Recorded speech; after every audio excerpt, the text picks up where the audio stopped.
Cubicle warrior के desk से आपका स्वागत है। एपिसोड 2 में बात करेंगे सुंदरलाल कमीशन की रिपोर्ट के बारे में। ये रिपोर्ट ऑपरेशन पोलो, जो कि इंडिया का हैदराबाद को कब्जा करने की रिपोर्ट थी, उसके अंदर कुछ कमाल की चीजें सामने आई। हैरानी की बात यह है कि इस रिपोर्ट को 1948 से 2013 तक सीक्रेट रखा गया।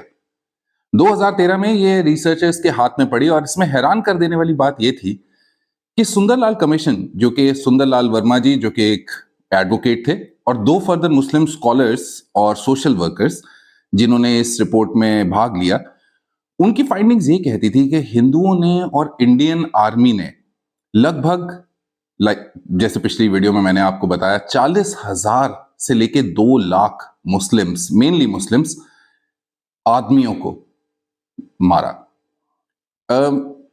सरदार वल्लभ भाई पटेल ने जब ये रिपोर्ट देखी, उन्होंने एक्चुअली इस रिपोर्ट को नकार दिया, उन्होंने इसे एक्सेप्ट नहीं किया।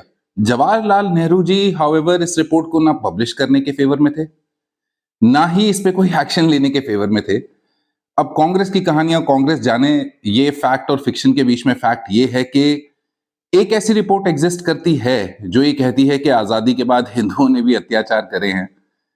फैक्ट है, फिक्शन है, ये मैं आपके ऊपर छोड़ता हूं, मगर फैक्ट ये कहता है कि इन 3 लोगों ने लगभग तेलंगाना के 31 में से 90% डिस्ट्रिक्ट्स को विजिट किया, महासभा करी, जनसभा करी, इन्वेस्टिगेशंस करी, और इनकी फाइंडिंग यही कहती है कि वाकई में वहां पे नरसंहार हुआ है।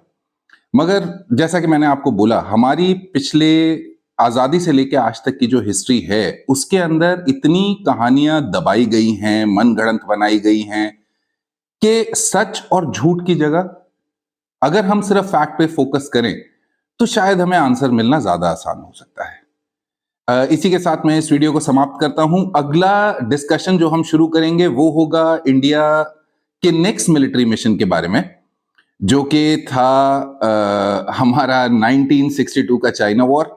Between that I think mostly हम लोग साइलेंट रहे, ज्यादा कुछ हम लोगों ने किया नहीं। एंड 1962 में भी जो किया, थैंक्स टू कांग्रेस, उसका भी खामियाजा हम आज भुगत रहे हैं। तो इसके बारे में भी बात करेंगे। जुड़े रहिए, लाइक और सब्सक्राइब करिए। Thank you.